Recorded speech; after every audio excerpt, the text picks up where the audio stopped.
Assalamualaikum warahmatullahi wabarakatuh.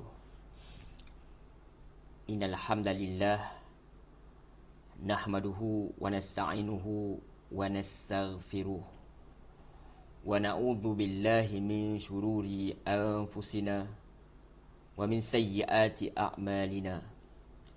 May yahdihillahu fala mudilla lahu wa may yudlil fala hadiya lahu. وأشهد أن لا إله إلا الله وحده لا شريك له وأشهد أن محمدا عبده ورسوله. قال الله تعالى بعد أعوذ بالله من الشيطان الرجيم: يا أيها الذين آمنوا اتقوا الله حق تقاته ولا تموتن إلا وأنتم مسلمون. رب اشرح لي صدري ويسر لي أمري واحلل عقدة من لساني يفقهوا قولي. أما بعد. Alhamdulillah thumma alhamdulillah biiznillah, dengan izin Allah Subhanahu wa taala kita dapat bertemu sekali lagi, alhamdulillah, pada pagi yang penuh barakah ini. Mudah-mudahan barakah itu, berkat itu hanya datang daripada Allah Subhanahu wa taala. Tidak ada sebarang daya kekuatan jika Allah tidak mengizinkan kita untuk kita bahkan membuka kelopak mata kita. Tidak ada kemampuan kita. Hanya Allah SWT sahaja yang memberi kita kekuatan. Hanya Allah SWT sahaja yang mampu memberi kita kekuatan untuk meneruskan kehidupan kita. La hawla wa la quwwata illa billah. Tidak ada sebarang daya kekuatan melainkan yang datang daripadanya, daripada Allah SWT. Jadi kita sangat bersyukur kepada Allah SWT dengan izin dia, kerana membuka pintu hati kita, memberi kita kekuatan untuk mendekatkan diri kita ini kepada kalimah Allah. Mudah-mudahan ini ada sebagai bayangan tanda bahawa Allah SWT sudi untuk menerima kita sebagai hamba dia. Dan tentu kita cuba meraih cinta Allah SWT ini. Dan tentu sahaja cara untuk kita membuktikan dia yang paling utama ialah dengan kita memperhatikan apa yang Allah SWT hendak sampaikan kepada kita. Kerana kita ni hamba dia, jadi kita mesti bergerak sebagai seorang hamba dengan cara kita mengikuti pesanan-pesanan dia yang telah pun dia tinggalkan dalam Al-Quran ini, yang dibawa oleh para Nabi. Al-Quran ini dibawa oleh Rasulullah SAW, penutup kepada sekalian Nabi-Nabi yang ada. Sebelum kita melanjutkan perbincangan kita, apa khabar tuan-tuan, puan-puan, muslimin, muslimat yang dirahmati Allah Subhanahu wa taala? Semoga kita sentiasa berada dalam keadaan yang sihat, yang sentiasa dirahmati Allah SWT, diberi kekuatan untuk meneruskan apa sahaja yang dilakukan di muka bumi Allah SWT ini, sentiasa dirahmati dia, sentiasa diberkati, diberi keberkatan, barakah, mudah-mudahan, amin ya rabbal alamin. Taib, alhamdulillah, kita tidak mahu membuang masa lagi atau melengahkan masa lagi. Sebelum kita pergi kepada ayat yang hendak kita bincangkan hari ini, insya-Allah itu daripada ayat 30 hingga 37. Mudah-mudahan secara ringkas-ringkas, insya-Allah. Sebelum ni kita telah pun memperbincangkan berkenaan bagaimana ahli kitab ini mereka telah pun mendapat kitab. Mereka ini kita tahu bahawa orang yang berilmu, boleh kita katakan ulama lah, kita katakan begitu.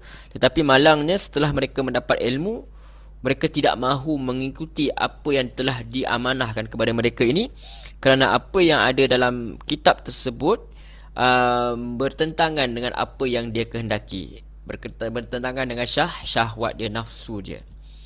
Jadi malangnya mereka berpaling daripada kebenaran kerana itu. Dan ini adalah kerana apa? Antaranya yang telah kita bincangkan sebelum ini, Allah SWT jelaskan kerana mereka itu hidupnya dengan angan-angan kosong, di mana mereka mengatakan bahawa mereka ni kalau masuk neraka pun sekejap saja. Dan malangnya kita khawatiri umat Islam itu sendiri, umat Nabi Muhammad SAW itu sendiri ada penyakit ni. Dia kata tak apalah, nanti kita bertaubat. Kita kata jadi kononnya kita ini bersangka baik dengan Allah SWT, tetapi suatu perkara yang kita sangka baik kepada Allah SWT, tetapi kita tidak melakukan ibadah seperti mana yang Allah suruh, maka dia bukan sekadar baik, dia jadi jatuh kepada, minta maaf cakap, dia jatuh kepada perasan. Dia jatuh kepada angan-angan kosong semata-mata. Sangka baik itu mesti dah dilapik dengan disusuli dengan apa? Disusuli dengan amal ibadah, amal soleh itu sendiri. Jadi kita bimbang bila orang Islam kata tak apalah aku muda ni aku buat dua jahat puas-puas, nanti bila aku nak tua nanti aku bertaubat. Ataupun kalau aku masuk pun neraka pun sekejap ya aku Islam. Akidah aku betul, maka nanti aku akan keluar juga. Jadi kalau kita berwujud dengan angan-angan itu, maka menyebabkan Islam itu menjadi tidak sampai fungsinya itu untuk mengubah manusia menjadi baik. Dan setelah kita bincangkan, sanggup ke kita nak masuk ke dalam neraka ini walaupun sebentar. Nauzubillah min zalik. Baik, jadi Allah SWT bagi tahu bahawa orang yang berangan-angan ini sebenarnya mereka lupa bahawa nanti mereka akan dikumpulkan. Maka Allah SWT peringatkan kepada Nabi, suruh bagi tahu kat Nabi bahawa Allah SWT telah boleh buat apa sahaja yang dia mahu. Kekuasaan dia adalah mutlak. Allah boleh bagi kekuasaan itu kepada siapa dia nak. Allah boleh bagi ilmu itu kepada siapa dia nak. Tetapi kalau mereka ahli kitab ini tidak mahu menjalankan tanggungjawab yang telah Allah berikan, terutama kepada orang Yahudi dan Nasrani ini, mereka telah diberi kitab Injil dan Taurat dan Injil. Maka jika mereka tidak mahu menjalankan seperti mana yang Allah nak, Allah boleh bagi Allah boleh bagi ilmu itu kepada siapa yang dia kehendaki, dan Allah bagi ilmu itu juga kepada Bani Ismail daripada kalangan orang Arab itu, iaitu Rasulullah sallallahu alaihi wasallam. Jadi Allah boleh bagi kepada siapa yang mahu berjuang atas jalan Allah ni. Ilmu ini hanya Allah pinjamkan saja, tapi kena pastikan ilmu itu adalah ilmu yang bermanfaat.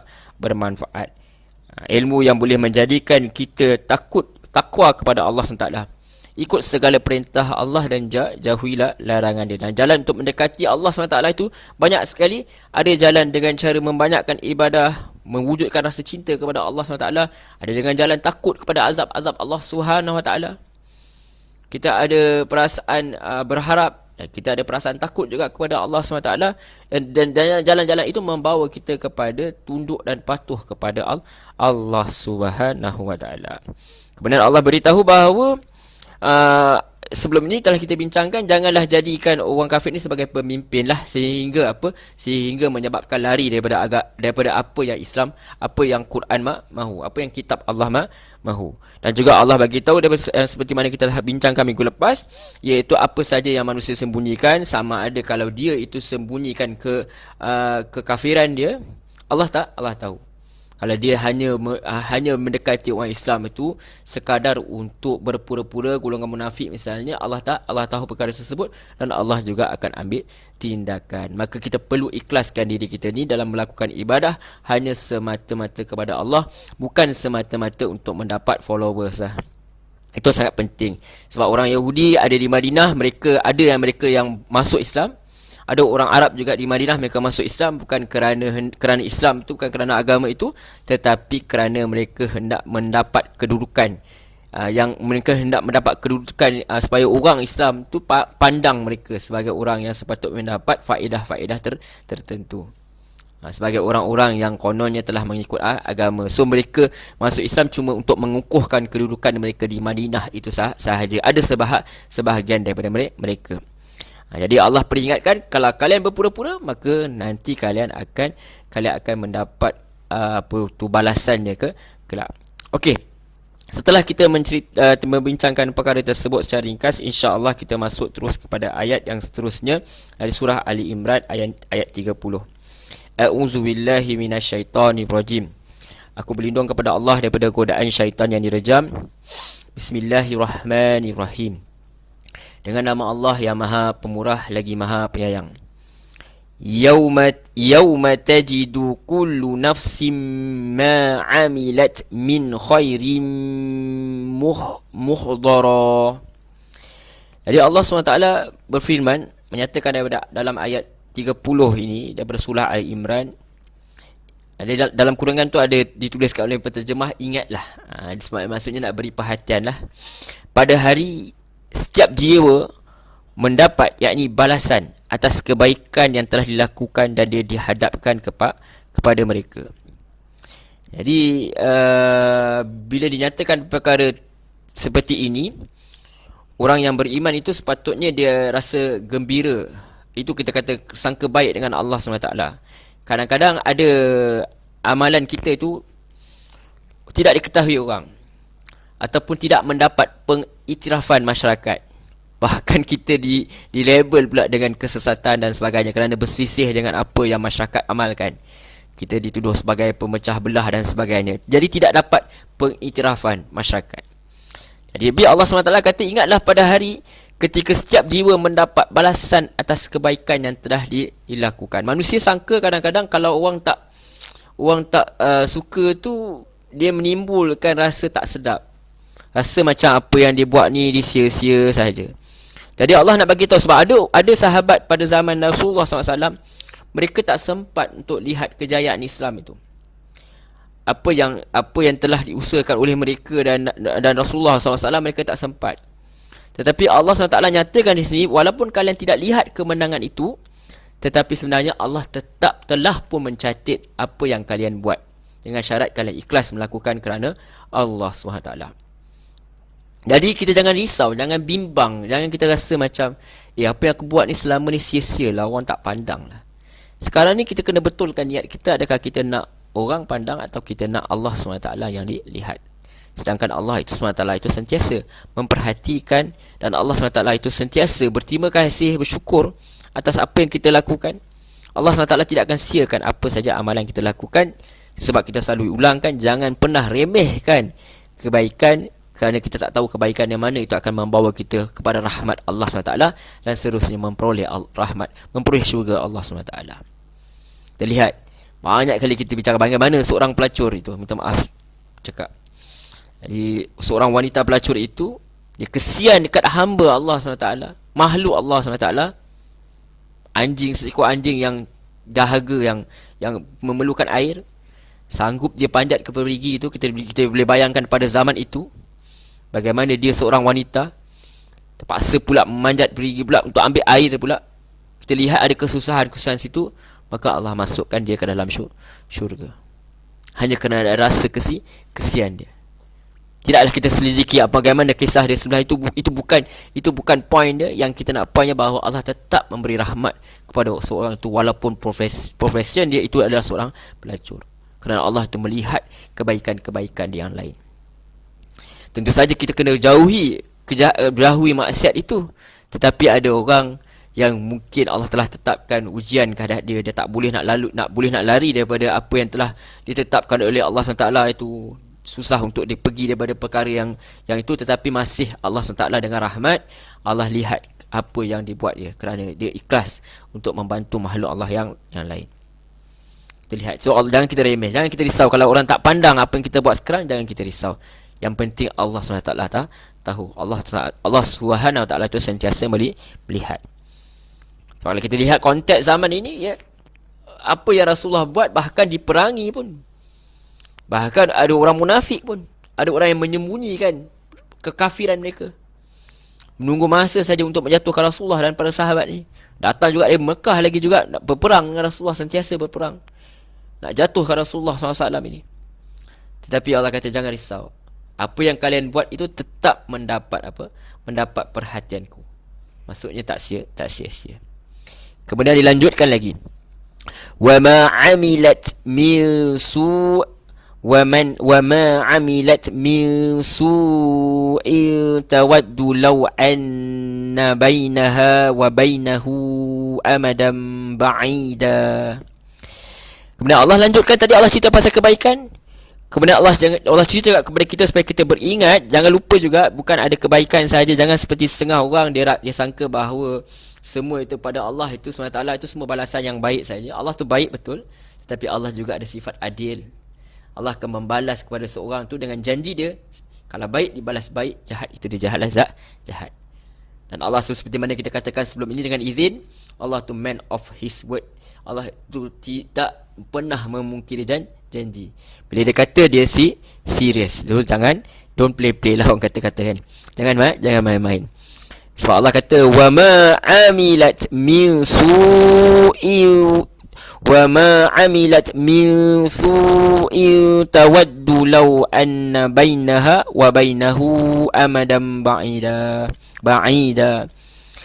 Dan ia juga dihadapkan kepada mereka atas kejahatan Yang ini balasan ke atas kejahatan yang telah mereka lakukan. Dan juga jangan, ini juga sebagai amaran kepada kita, peringatan kepada kita, jangan pernah remehkan satu pun kejahatan yang telah kita lakukan. Jangan pernah lupa. Sentiasa kita bertaubat, kembali istighfar kepada Allah SWT atas apa saja dosa yang kita lakukan, sama ada kita lakukan ke direct kepada Allah atau kita lakukan kepada makhluk-makhluk yang lain. Kalau boleh, minta maaf kepada mereka. Kalau tidak mampu, sekurang-kurang kita minta istighfar kepada Allah SWT. Mudah-mudahan mereka ini maafkan apa yang telah kita lakukan kepada mereka. Kadang-kadang kita buat perkara yang dulu jahat kan.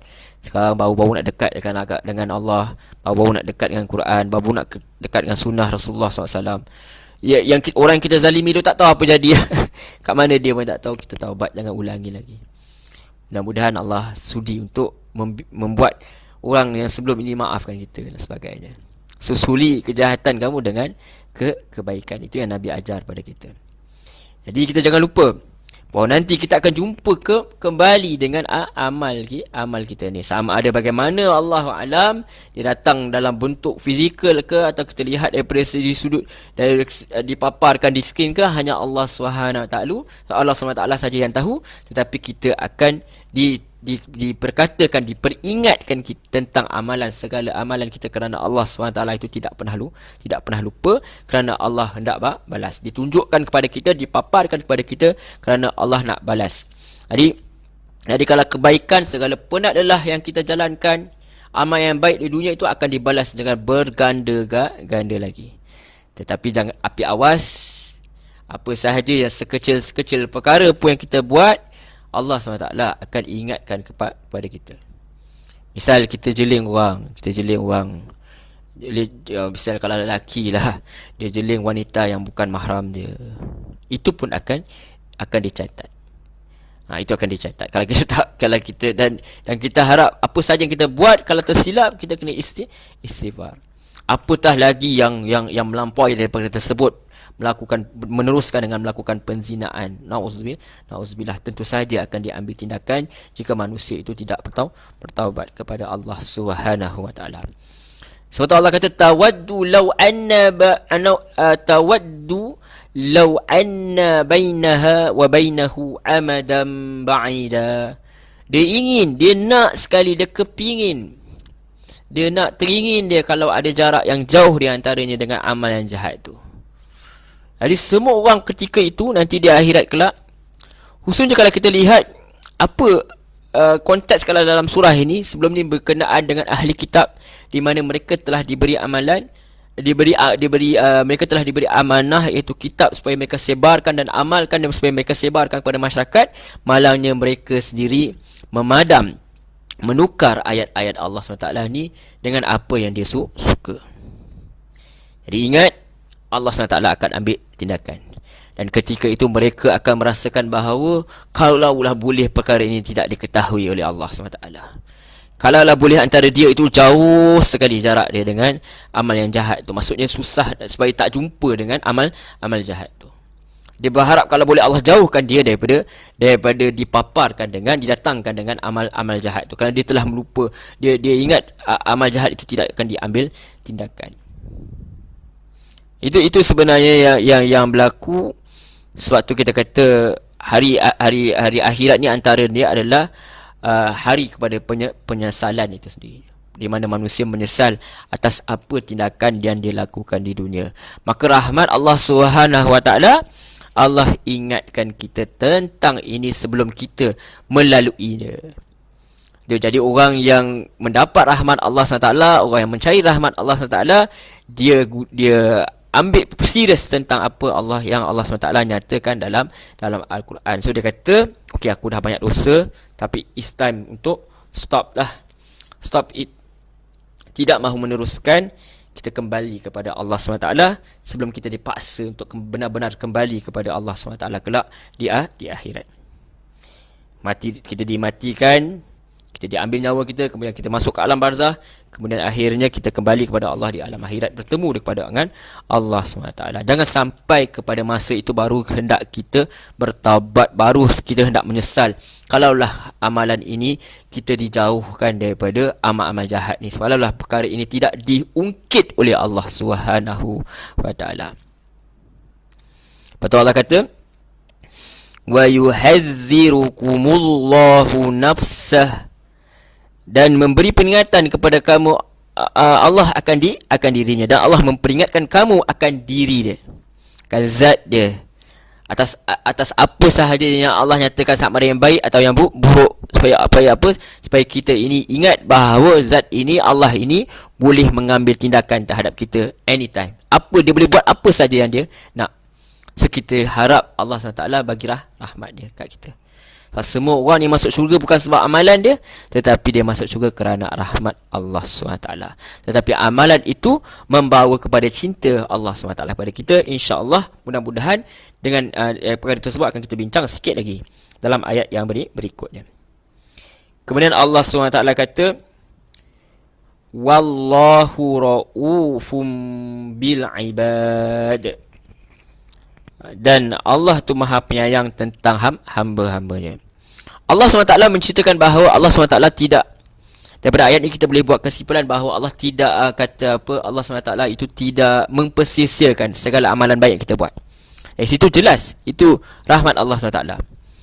Dan Allah SWT juga bagi tahu bahawa orang ketika itu yang jahat, yang tidak pernah memikirkan tentang Allah di muka bumi ini, yang mereka fikirkan hanya nafsu, syahwat, keinginan dia semata-mata, dia menzalimi diri dia sendiri, dia menzalimi orang lain sesuka hati. Allah kata mereka ini akan berharap supaya perkara ini, perkara apa yang mereka buatkan tidak diungkit, tidak didatangkan kepada dia. Dan menariknya Allah kata, Allah ingatkan Allah, dan Allah tu meringatkan tentang aku, tentang diri dia.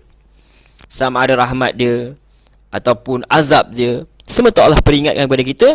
Kerana apa? Atas dasar apa? Atas dasar Allah tu wallahu ra'ufum bil ibad. Allah tu maha penyayang terhadap hamba-hamba dia. Jadi jelas, kadang-kadang orang tanya kenapa Allah cerita pasal neraka apa semua? Kerana atas dasar kasih sayang, supaya kita jauhkan diri kita daripada terjatuh ke dalam lembah api neraka itu, lembah kemusnahan, kehinaan itu. Biar kita balik dalam keadaan apa? Ya ayatuhan nafsul mutmainnah. Biarlah kita balik dalam keadaan jiwa kita tenang. Itu dia. So jadi sebab tu Buya Hamka ada dalam tafsir Al-Azhar, saya tak ingat bab yang mana, juzuk yang mana, tetapi beliau rahimahullah ta'ala lebih kurang dia kata, beruntung kita baca tentang neraka ni, kita baca tentang akhirat ni, misal kita masih hidup. Yang berkata itu pun telah pergi dah. Tapi kita ni saat kita memperbincangkan tentang ini, alhamdulillah, kita masih lagi ada masa yang Allah berikan untuk kembali. So jangan lengahkan masa, jangan buang masa lagi. Ayuh kita kembali sekarang juga kepada Allah Subhanahu wa taala. Sebab Allah apa? Allah tu wallahu raufum bil ibad. Saya ringkas, kalau kita tengok dalam terjemahan, Allah tu maha penyayang terhadap hamba-hamba dia. Peringatan yang diberikan, dan peringatan yang kita berikan, bolehlah kalau kita nak bandingkan, Allah tu tak boleh nak banding lah. Tetapi kalau kita lihat pada ibu dan ayah kita, macam mana mereka buat, apa yang mereka bebelkan, apa yang mereka buat tindakan kepada kita, hanya semata-mata kerana mereka sayang kepada kita. Dan tentu saja kasih sayang Allah SWT itu lebih lagi daripada kasih sayang ibu dan ayah kita, lebih lagi daripada kita mengasihani diri kita sendiri. Kerana kadang-kadang kita kasih kepada diri kita, kita tersalah cara mengasihi diri. Contoh, cara kita mengasihi diri kita, kadang-kadang kita makan berlebihan apa semua, dan kita buat satu perkara-perkara yang menyeronokkan syahwat kita. Tetapi kadang-kadang perkara tersebut memusnahkan diri, dan kadang-kadang perkara tersebut juga menyebabkan Allah murka. Jadi kita dapat lihat, kalau kita lihat dalam tafsir Al-Misbah, jadi kita lihat yang selalu saya jadikan sebagai rujukan berkenaan dengan kata Rauf tu, diperjelaskan oleh penulis ini. Dia kata diterjemahkan dengan maha penyayang, terambil daripada akar kata yang maksud dia berkisar pada kelemah lembutan dan kasih sayang. Kata beliau lagi, kata Rauf menurut pakar bahasa Az-Zajjaj mengandung makna kepemilikan rahmat. Itu yang dikatakan. Apa makna perkataan Rauf itu? Jadi dikatakan juga,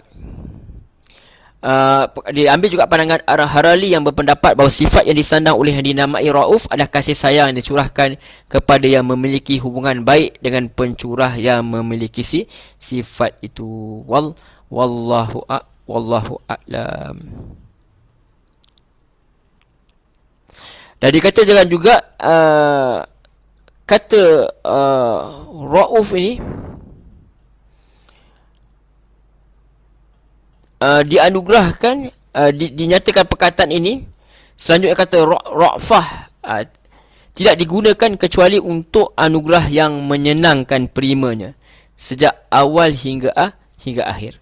Maksudnya dia suatu perkara yang mutlak sekali. Perkataan Ra'uf tu. Wallahu alam. Itu apa yang saya ambil rujuk daripada kitab tafsir Misbah. Jadi perkataan itu bukanlah perkataan yang boleh kita ambil ringan lah. Maksudnya kasih sayang Allah itu dalam bahasa kita tidak bertebing. Tidak ada kita kata tidak ada sekatan atau tidak begitu sahaja. Dia tak habis macam tu sahaja. Dia terus berterusan dan dia tidak ada orang kata limit. Tidak ada limit kasih sayang Allah SWT ini. Cumanya kita sendiri sama ada kita hendak mengejar rahmat Allah SWT itu atau tidak. Apabila masuk syurga, dia kasih rahmat yang kita dapat daripada syurga itu, nikmat yang kita dapat dari syurga itu tidak ada kesudahannya. Dia tidak ada limit, dia tidak ada kesudahan dia. Sentiasa bertambah daripada saat ke saat. Itu perkataan Rauf. Jadi Allah tu apa? Wallahu Raufun, sangatlah penyayang, maha penyayang dengan hamba-hamba dia bil ibad. Jadi ibad ini yakni kasih sayang Allah itu dicurahkan kepada siapa? Kepada hamba-hamba dia yang taat atau juga yang menyesali kesalahan-kesalahannya dan bertaubat kepadanya. Jadi ini peluang pada kita. Ada orang memang alhamdulillah salah-salah yang dia buat tu salah-salah kecil dia. Ada orang penuh dengan dosa. Tetapi kedua-duanya Allah panggil sebagai ibad, ada peluang untuk kembali. Maksudnya sama ada orang yang memang taat, alhamdulillah, buat salah pun sikit-sikit je. Ada orang yang buat dosa banyak, besar-besar, berzinar, sebagainya. Banyak lagi perkara-perkara yang dia buat, tapi dia menyesal atas kesalahan-kesalahan dia. Dia taubat kepada Allah dia. Allah terima dia sebagai hamba dengan syarat dia sudi untuk kembali kepada Allah SWT sebelum dia benar-benar dikembalikan kelak kepada Allah SWT.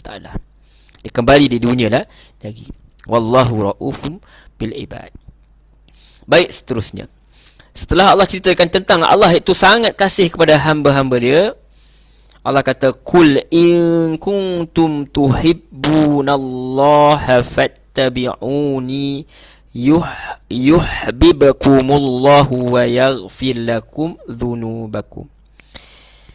Jadi kalau kita lihat kepada tafsir Al-Azhar misalnya karangan Buya Hamka rahimahullah ta'ala, apabila dia letakkan, dia tertafsirkan ayat ini, dia letakkan satu tajuk, dia kata cintakan Allah. Kalau tuan-tuan boleh rujuk dalam tafsir Al-Azhar misalnya, beliau mengatakan disuruhlah kita itu selalu membaca Al-Quran dengan sebenar-benar bacaan. Artinya dengan menjuruskan fikiran dia kepadanya. Dengan demikian, kata Buya Hamka rahimahullah ta'ala, dengan demikian kelak terasa hubungan di antara satu ayat dengan ayat yang menyambutnya. Hujung ayat 30 kata beliau, di atas menyatakan bahawa Tuhan Allah itu amat sayang, amat kasih kepada hamba-hamba dia, sehingga orang yang pernah bersalah diberi kesempatan mengikuti amalan yang jahat dengan banyak-banyak berbuat baik, disertai memohon ampun. Kan kita kata tadi, sesuli kejahatan kamu dengan kebaikan. Itu diingatkan, dipesankan oleh junjungan besar kita Rasulullah sallallahu alaihi wasallam. Jadi kata Buya Hamka lagi, Tuhan itu selalu bersedia menerima kedatangan hamba-Nya yang demikian. Jadi apa kesan yang terasa dalam hati yang beriman bila baca sampai di sini Apa dia kata Buya Hamka? Dia boleh bawa kita supaya berfikir. Dia kata ialah cinta, kasih sayang Tuhan kepada hambanya. Maka dengan sendirinya dalam perasaan si hamba terasalah pula keinginan untuk membalas cinta itu. Menarik. Apabila kita diberi cinta, apabila diberi kasih sayang, orang yang normal fikiran dia, orang yang normal, dia hendak balas cinta itu. Kata bertepuk sebelah tangan itu tidak berbunyi kan. Jadi kata Buya Hamka, apa kesan yang terasa dalam hati yang beriman bila dia baca sampai sini? Dia patutnya dia merasai cinta. Di mana apa? Di mana cinta tu kasih sayang Tuhan kepada hamba dia. Maka dengan sendirinya dalam perasaan si hamba terasalah pula nak balas cinta tu. Buya Hamka berkata, bertepuk tidak sebelah tangan hendaknya. Dalam suasana rasa yang demikian datanglah ayat lanjutan itu. Katakanlah, jika benar kamu cinta kepada Allah, maka turutkanlah aku. Nescaya cinta pula Allah kepada kamu dan akan diampuninya dosa-dosa kamu. Dan Allah adalah Maha Pengampun lagi Maha Penyayang. Maka perasaan yang tadi kita ni masih sama-sama, kata Buya Hamka, laksana masih cari-cari antara si hamba dengan Tuhan. Sekarang rahsia itu telah terbuka. Allah bagi tahu sendiri apa rahsia untuk mendapat cinta Allah Subhanahu wa taala. Begitu baiknya Allah Subhanahu wa taala. Di mana dalam hadis dinyatakan bahawa rahmat Allah Subhanahu wa taala itu mengalahkan kemurkaan dia.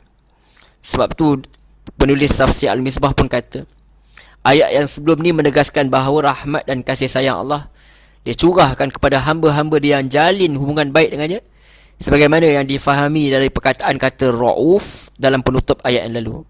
Jadi kata penulis tafsir ini, puncak hubungan adalah cinta. Kerana itu ayat berikut berbicara tentang cinta kepada manusia serta syarat untuk memperoleh cintanya. Jadi kenapa agaknya kalau ada perkataan ini, mengapa Allah bagi tahu bagaimana sebenarnya untuk mendapat cinta Allah Subhanahu wa taala? Kalau kita lihat menurut penulis tafsir Al-Misbah, Pak Qurash, apa dia katakan? Pak Suhaib Qurash ni dia katakan, menurut beliau bahawa ayat ini turun sebagai respon kepada delegasi Kristian Najran itu sendiri, yang menyatakan bahawa pengagungan mereka terhadap Isa AS adalah terjemah daripada cinta mereka kepada Allah. Ada riwayat lain juga kata beliau pada penulis tafsir ini, menyatakan bahawa ayat ini turut menanggapi ucapan sementara kaum muslimin yang mengaku cinta kepada Allah SWT. Jadi Allah SWT nak tunjuk kepada kita bagaimana sebenarnya cinta itu. Adakah benar orang Nasrani ini benar-benar cinta kepada Allah SWT? Adakah dengan mengaku Nabi Isa AS itu sebagai keramat, sebagai Tuhan, anak Tuhan atau sebahagian daripada Tuhan, itu menunjukkan cinta dia kepada Allah SWT? Jadi Allah SWT nak tunjukkan betul-betul, adakah cinta itu adakah cinta itu hanya sekadar menyayangi susuk tubuh seseorang itu? Kalau dalam konteks kita sebagai umat Nabi Muhammad sallallahu alaihi wasallam, adakah cinta kepada Allah SWT itu, cinta kepada Rasul itu hanya dengan apa? Dengan menyayangi fizikal dia, tubuh dia. Dengan hanya tabaruk dengan peninggalan dia, hanya sekadar itu sahaja. Atau hanya dengan sekadar menyambut hari kelahiran dia semata-mata. Adakah sekadar itu sahaja cinta kita kepada Nabi? Atau apakah sebenar caranya? Kita nak tahu. Kita ni orang yang nak belajar dengan Al-Quran. Kita nak tahu apa sebenarnya, macam mana sebenarnya, apakah sebenarnya cinta kepada Allah itu, bagaimana sebenarnya. Adakah dengan cara kita sentiasa ingat Nabi, kita sambut birthday dia, kita sayang susuk tubuh dia, bertabaruk dengan peninggalan-peninggalan yang dia tinggalkan misalnya. Adakah sekadar itu sahaja? Jadi Allah ajar kepada kita cara yang benar-benar tepat dan confirm untuk kita dapat cinta Allah SWT, ya, dengan apa? Allah kata, Qul, yakni katakanlah wahai Muhammad, in kuntum tuhibbunallah, katakanlah wahai Muhammad, katakanlah kepada siapa saja, sama ada orang Nasrani yang ada Najran ini, Sama ada ahli kitab sendiri, orang Yahudi sendiri yang mengaku bahawa mereka ini adalah kekasih Allah. Mereka ini adalah pengikut pada Ibrahim AS. Mereka mengaku perkara tersebut. Maka Allah kata kepada Rasulullah untuk tunjuk cara yang sebenarnya, yang untuk bagaimana untuk memperoleh cinta Allah SWT itu, Allah kata kul. Allah suruh Nabi kata kul, in kuntum, jika benar kalian ini telah tuhibbunallah, cintakan Allah Subhanahu wa taala. Maka betul kalian kata kalian ni cinta siapa pun kalian kata aku sayang ke Allah, aku sayang ke Allah tapi tak solat. Aku sayang ke Allah, aku sayang ke Allah tapi berterusan buat maksiat. Aku sayang ke Allah tapi masih tak ikut sunnah Rasulullah SAW. Masih lagi percaya kepada khurafat, syirik kepada Allah SWT. Jadi Allah kata, qul, katakanlah, in kuntum, jika benar kalian ini tuhibbunallah, cintakan Allah, fattabi'uni, maka Allah tak kata summa, Allah tak kata wa, Allah kata fa bermakna terus, immediately, tanpa bertangguh, walaupun berbeza dengan pandangan kita. Kadang-kadang orang letak pelbagai alasan, orang kata walaupun kata-kata itu benar, tapi kadang-kadang dia menjauhkan orang daripada sunnah itu sendiri.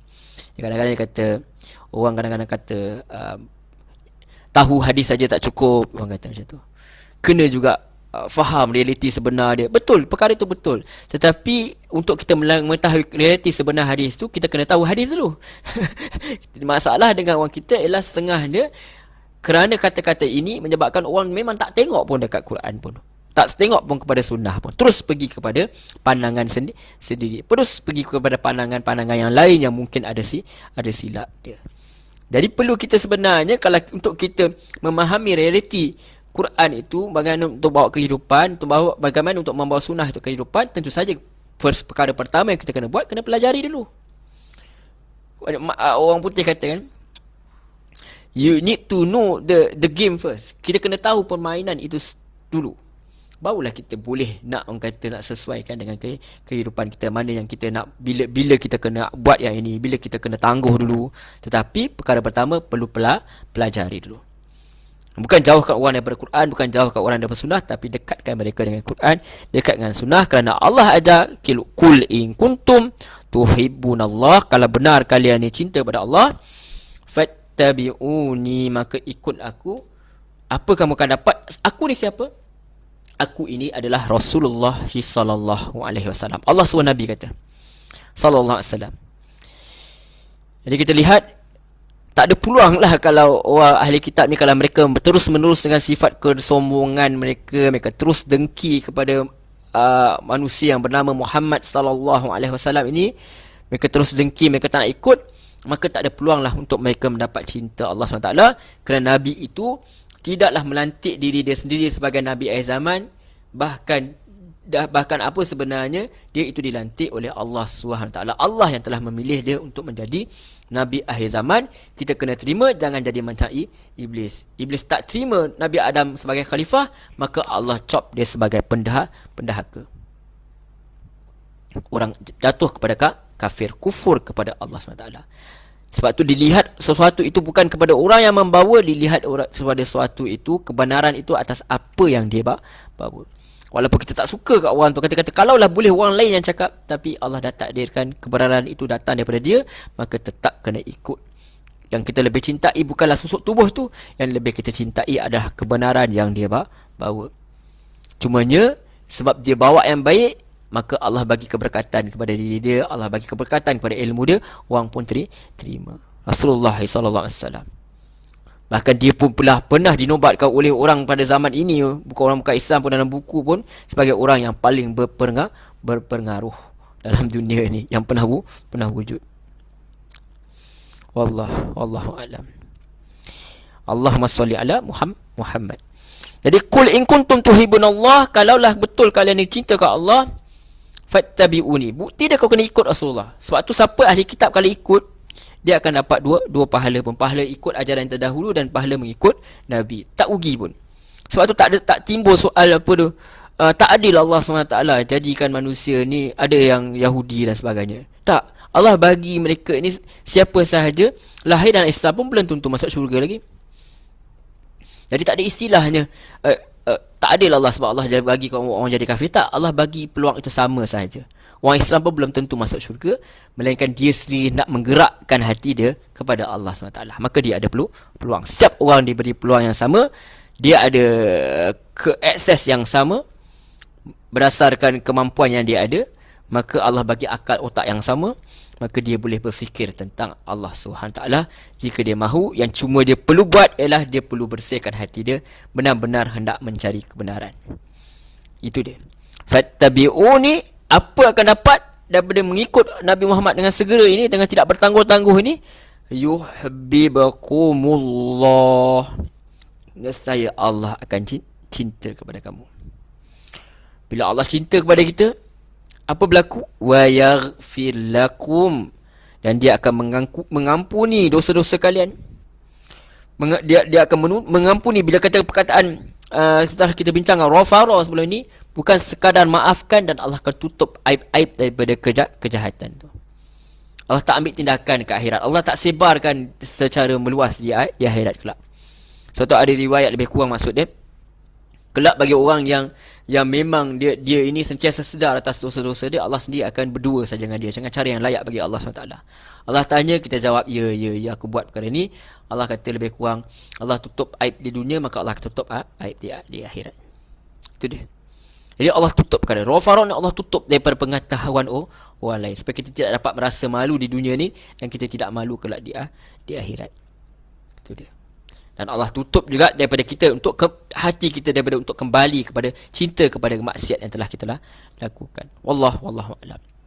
So Allah wa yaghfir, Allah akan tutup, Allah akan ampun, Allah akan kambus bagi kalian apa? Dzunubakum, dosa-dosa kalian. Hasil daripada apa? Cinta kepada Allah Subhanahu Wa Taala.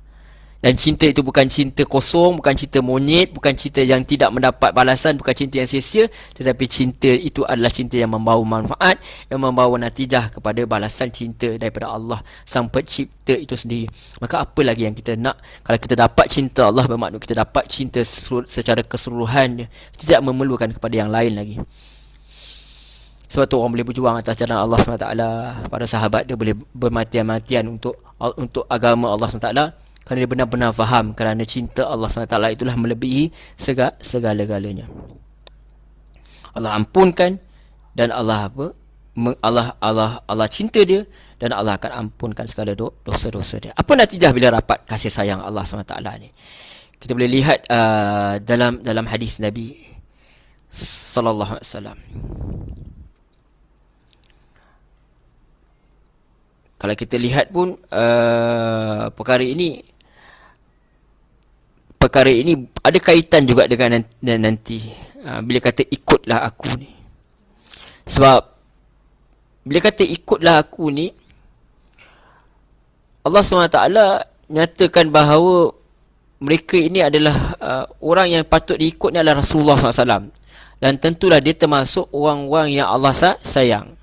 Kalau kita katakan ada satu hadis misalnya, an Abi Hurairah radhiyallahu anhu qala Rasulullah sallallahu alaihi wasallam, inna Allah ta'ala qala man 'ada li waliyan faqad azantuhu bil hab wa ma taqarraba ilayya 'abdi bi syai'in ahabba ila mimma aftaradtuhu alayhi wa la yazalu 'abdi yataqarrabu ilayya bin nawafil hatta uhibbahu fa idza ahbabtuhu kunta sam'ahu alladhi yazma'u bihi wa basarahu alladhi yubsiru bihi wa yadahu allati yabtishu biha wa rajlatu allati yamshi biha wa la in sa'alani li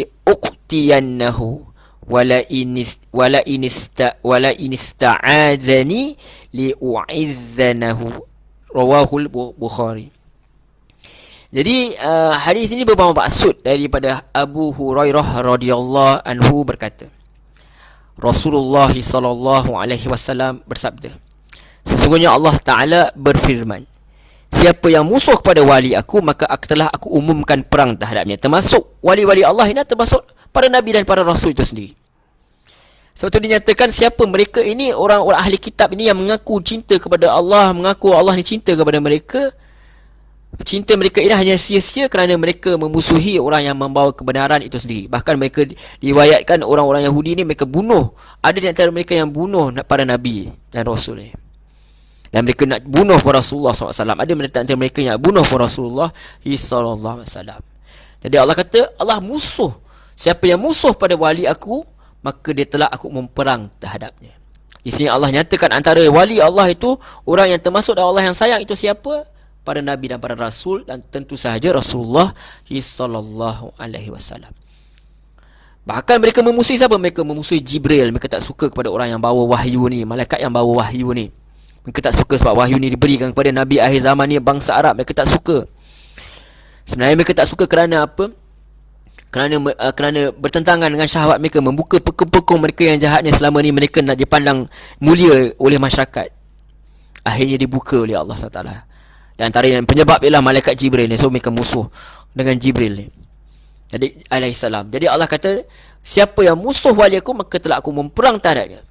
Dan tidaklah seorang itu taqarrub, yakni mendekat kepadanya, yakni kepada Allah, seorang hamba itu kepada aku, yakni kepada Allah, yang lebih aku cintai, kecuali beribadah dengan apa yang telah aku wajibkan ke atasnya.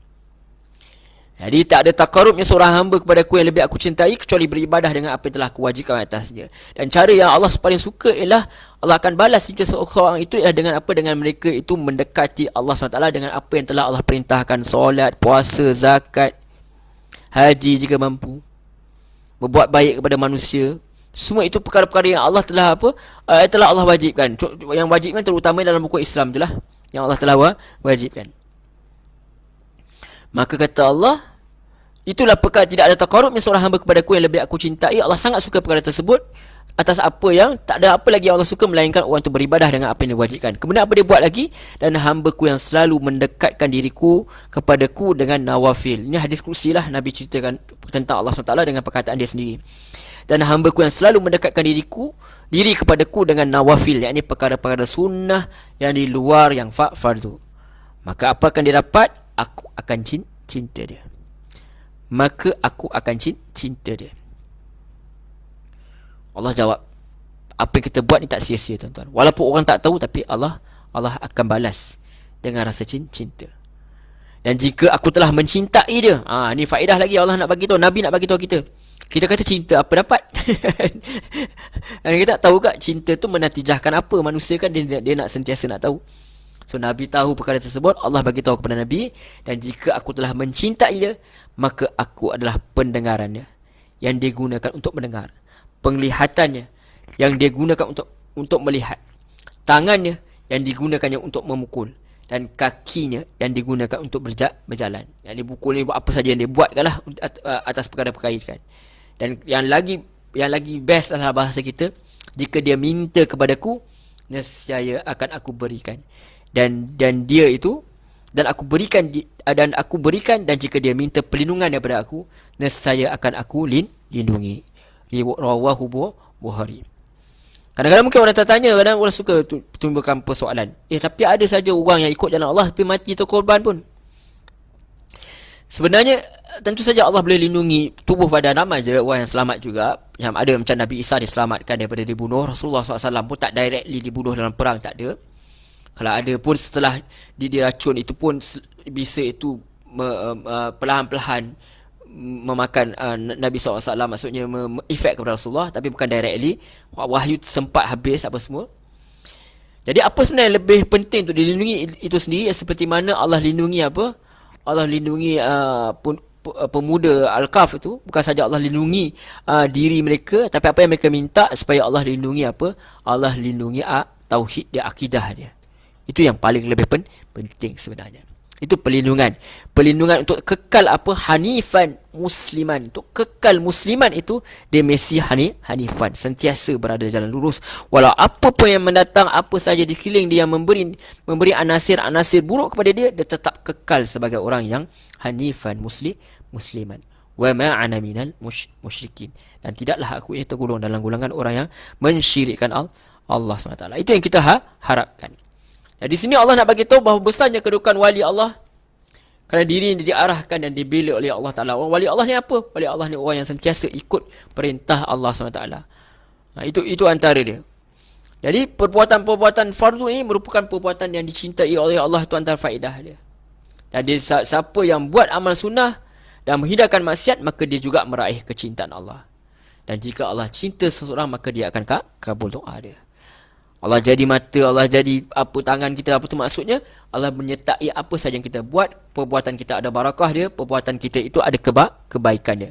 Allah sentiasa pilih apa benda kita dengar, benda yang baik-baik je. Buat dengan benda-benda baik. Berjalan ke tempat yang baik itu ada barakah. Adanya kasih sayang, cinta Allah Subhanahu wa taala. Wallahu a'lam.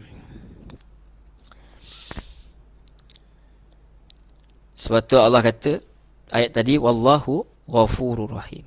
Dan Allah tu Maha Pengampun, Maha Penyayang. Itu hasil selari sekali apa yang ada Allah nyatakan. Jadi kalau kita nak sebut pasal wali Allah tu tadi, kita lanjutkan apa yang dia kena buat.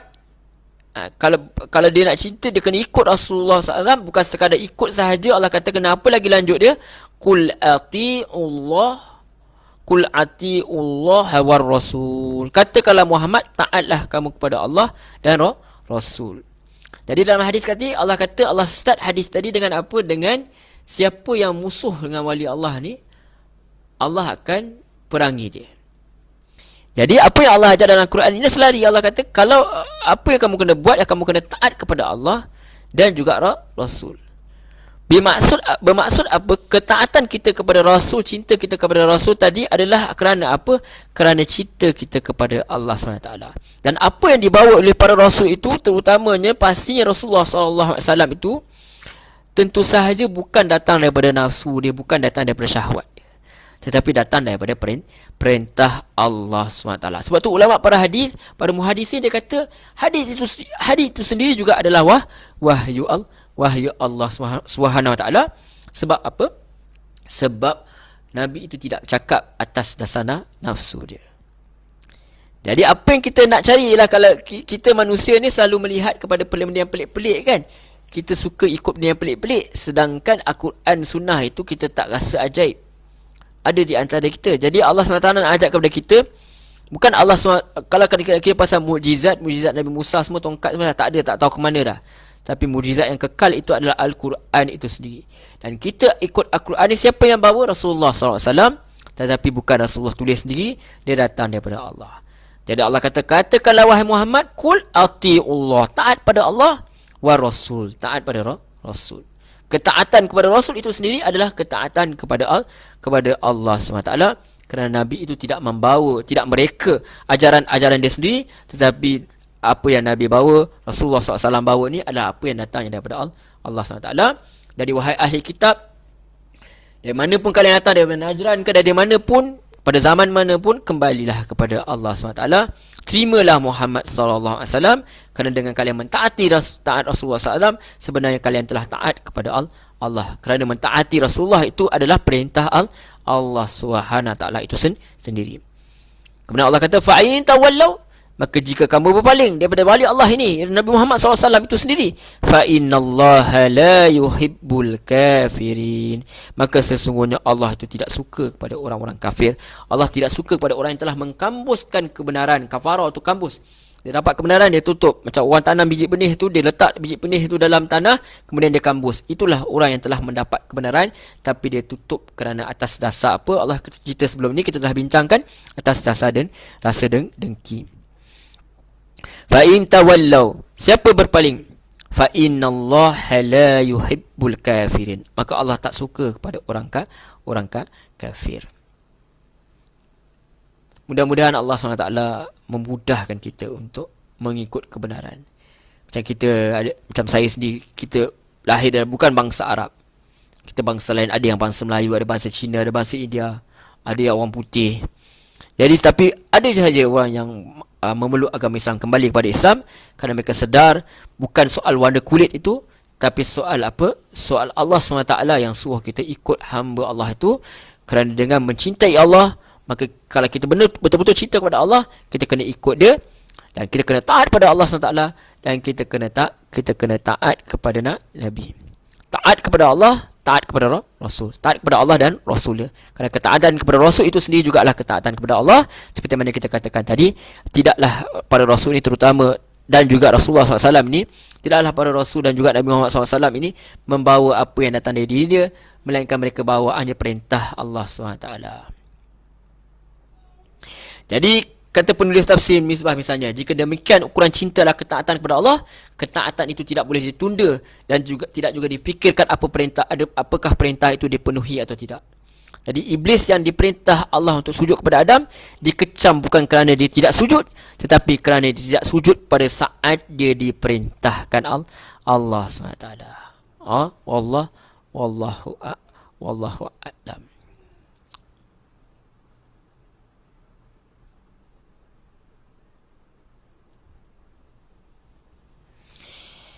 Jadi muslimin muslimat yang dirahmati Allah Subhanahu wa taala. Setelah Allah SWT mengatakan bahawa Allah tak suka kepada orang-orang yang menutup kebenaran setelah mereka dapat, dan itu sahaja kerana mereka dengki kepada pembawa kebenaran itu sendiri, maka Allah jelaskan siapakah wali-wali Allah itu tadi selain daripada Rasulullah SAW itu sendiri. Dan tentu saja bukan saja para Nabi itu wali Allah, dan tentu saja orang bukan wali Allah. Maksud wali Allah sini adalah orang yang Allah SWT pilih lah, orang yang Allah sayang. Mereka ini adalah para wali Allah ini. Siapa mereka? Dia kata antaranya Allah jelaskan lagi, Innallah hastafa Adam. Itu dia. Sesungguhnya Allah telah pilih siapa? Adam. Jadi kata penulis tafsir Misbah, dia kata ayat ni dapat berhubungan dengan ayat yang lalu, dari sisi bahawa tokoh-tokoh yang disebut di sini adalah mereka yang berbahagia, yakni mereka yang memperolehi cinta Allah. Jadi siapa mereka ini? Mereka ini adalah Nabi Muhammad SAW, telah dipilih Allah SWT. Dan apa yang Nabi SAW bawa ini bukanlah sesuatu yang berbeza, tetapi samalah seperti mana yang telah diturunkan kepada para Nabi yang terdahulu. Termasuklah siapa Allah kata orang-orang yang mendapat cinta Allah ni, Allah telah memilih siapa? Adam sebagai khalifah pertama di muka bumi Allah SWT ni. Kemudian Allah kata wa Nuhan, itu dan Nabi Nuh. Di mana kalau kita memilih pandangan, dia ada dua pandangan. Tetapi pandangan yang popular tu mengatakan bahawa zaman Nabi Nuh tu bumi ini ditenggelami seluruhnya dengan air. Maka tak ada orang kafir lah, semua mati. Kita katakan macam tu. Maka tinggal beriman saja. Maka keturunan maka lahirlah orang-orang tu, keturunan tu daripada orang-orang beriman itu. Dan juga ada diriwayatkan bahawa Nabi Nuh ini dalam hadis dinyatakan bahawa dia adalah rasul yang pertama lah, sebab penentangan yang pertama secara direct menyembah berhala ni berlaku pada zaman Nabi Nuh alaihi salam. Maka ni adalah orang-orang pilihan yang telah dipilih oleh Allah SWT untuk selamat, untuk apa? Untuk menyebarkan ajaran Allah SWT. Itu kata Allah pelihara orang-orang ini. Kemudian siapa lagi? Wa ala Ibrahim, dan juga keluarga Ibrahim. Allah tidak sebut Ibrahim saja, Allah sebut keluarga Ibrahim. Sebab kalau Allah sebut Ibrahim saja, para ahli kitab semua kata, kami memang ikut Ibrahim. Sekarang Allah kata Ali Ibrahim.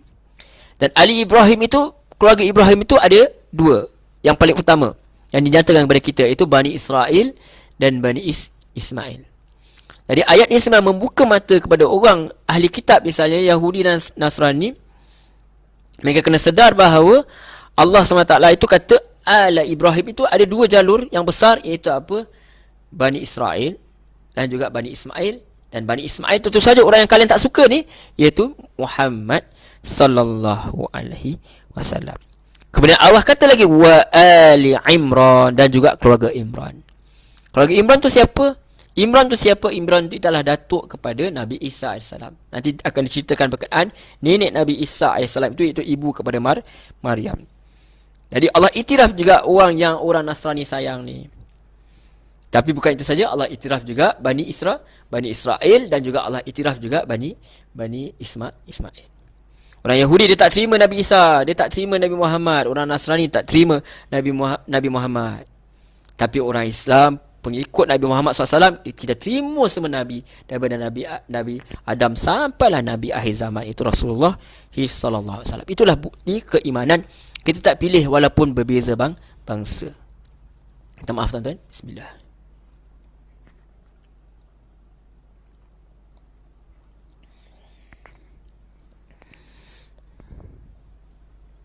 Kemudian Allah kata alal alamin. Allah kata innallaha astafa Adam wa Nuhan wa ala Ibrahim wa ala Imran alal alamin. Sesungguhnya Allah telah memilih, Allah telah pilih siapa? Adam, Nuh, keluarga Ibrahim, keluarga Imran ke atas seluruh alam, melebihi semua umat. Kenapa mereka lebih daripada umat-umat yang lain? Sebab mereka adalah orang yang terpilih, orang yang menjaga hubungan dengan Allah SWT, orang yang tidak bertangguh atas apa saja yang diperintahkan oleh Allah SWT.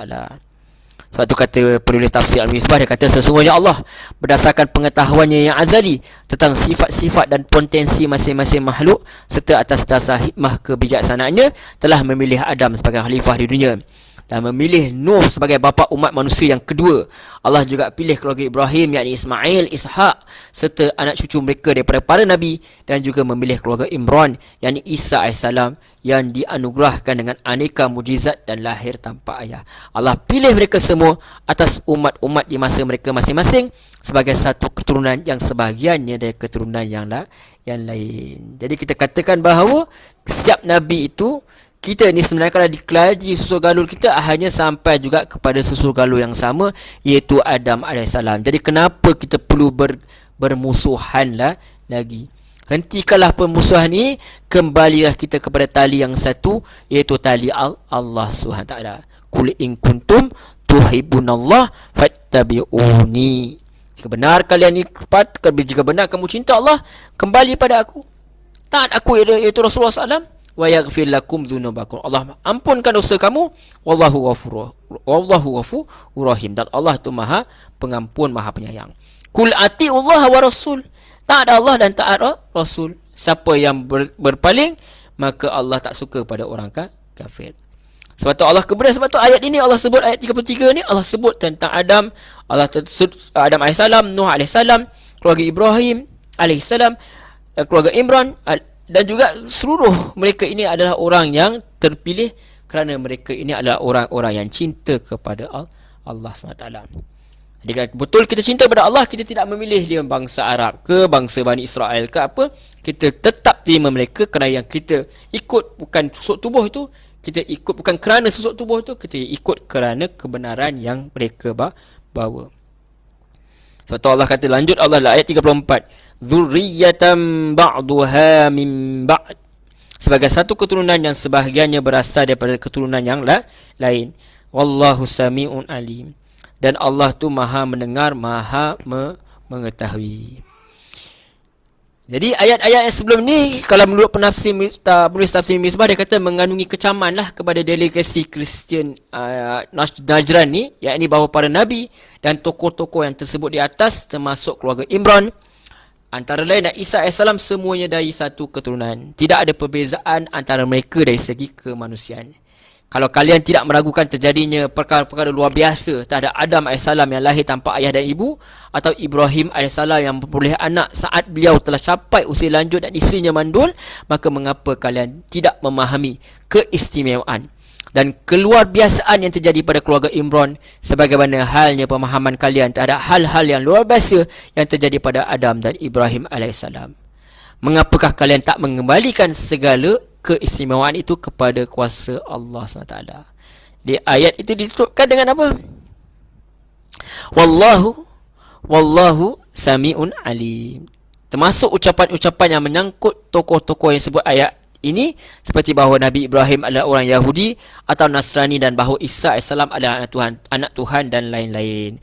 Jadi kalau menurut penulis tafsir ni, diringkaskan maksud dia, Allah kata mereka ini suriyatan ba'duha min ba', sebahagian satu keturunan yang sebahagiannya berasal dari keturunan sebahagian lain, dan mereka ni sama sahaja seperti mana kata penulis tafsir Misbah tadi, hafizahullah.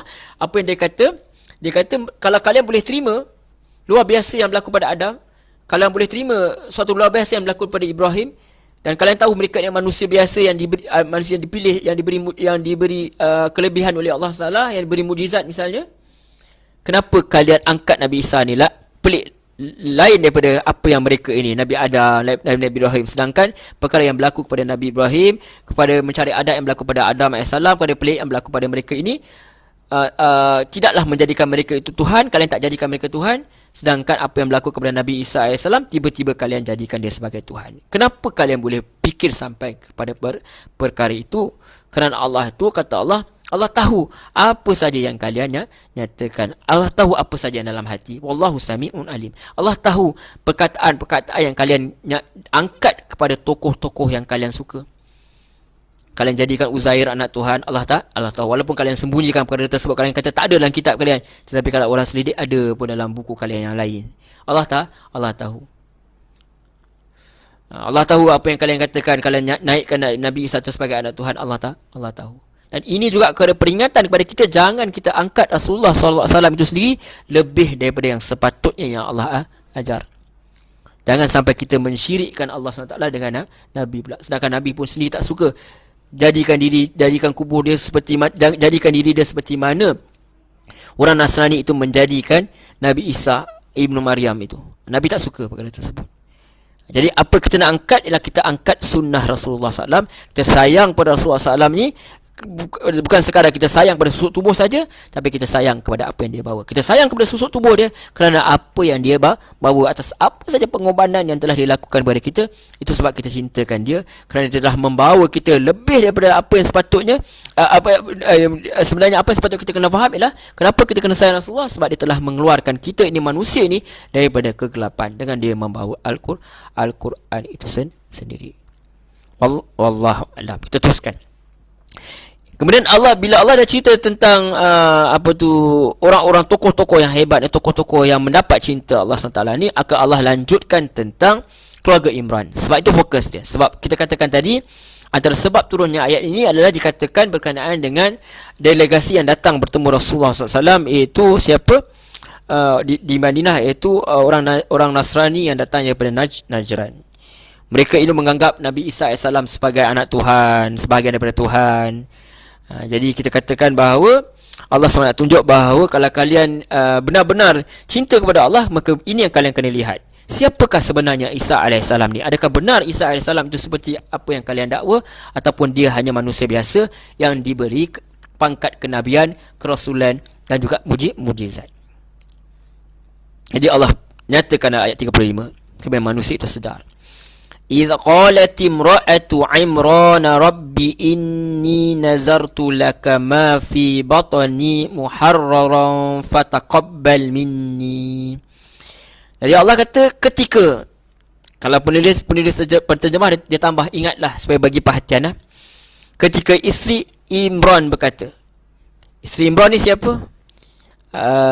Kalau kita katakan nanti dia adalah ibu kepada Maryam, bermaksud dia adalah nenek kepada Isa AS.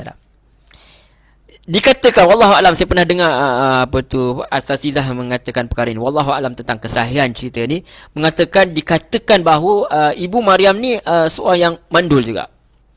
Jadi dia amatlah berharap supaya dia dapat anak. Wallahu alam, saya tak pasti kebenaran ni. Cuma kita yang tahu dalam Quran ni cuma dinyatakan, ingatlah ketika ibu Imran ni dia nazar. Apa yang ada dalam perut dia, supaya apa? Inni nazartu laka ma fi batni muharraran fataqabbal minni. Dan ingatlah ketika isteri Imran berkata, wahai Tuhanku. Sebenarnya kalau kita ikutkan, dia tak cakap pun ya Rabbi, dia kata Rabbi. Jadi bila kata Rabbi, kalau penulis Tafsir Misbah, dia kata dia tak guna ya, dia tak guna kata seruan pun, menunjukkan apa? Menunjukkan rapat dia dengan Allah SWT. Rapat sangat sampai dia tak guna pun berkata ya, dia kata Rabbi, Tuhanku. Ini sesungguhnya aku nazartu, aku nazarkan laka ma fi batni, apa sahaja yang ada dalam perutku ini, muharraran, hamba yang mengabdi, fataqabbal minni, maka terimalah aku. Gembiranya dia dapat anak dalam perut ni. Dikatakan setelah lama dia memang tak boleh dapat ada anak pun, tapi Allah bagi keajaiban itu kepada dia. Wallahu a'lam, ada yang katakan begitu. Kemudian dia lapik dengan apa? Innaka antas sami'ul alim. Sesungguhnya engkau lah maha mendengar, maha mengetahui.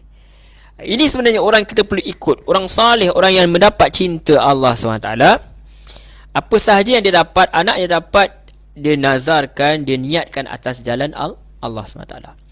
Sebab tu kalau kita nak anak, kita minta bukan sekadar kita nak anak, kita nak anak yang soleh, solehah.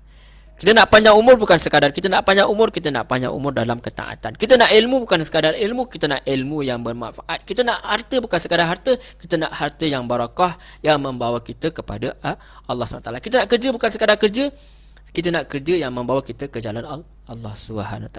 Itu sebenarnya kita sebagai orang beriman, yang itu kena fikirkan. Kita kena belajar dengan Maryam ini, ibu kepada Maryam ini, apa dia nak. Bila dia dapat anak, dia kata aku akan nazarkan untuk niatkan untuk jalan Allah SWT, supaya dia ni berkhidmat untuk Allah SWT. Kalau kita lihat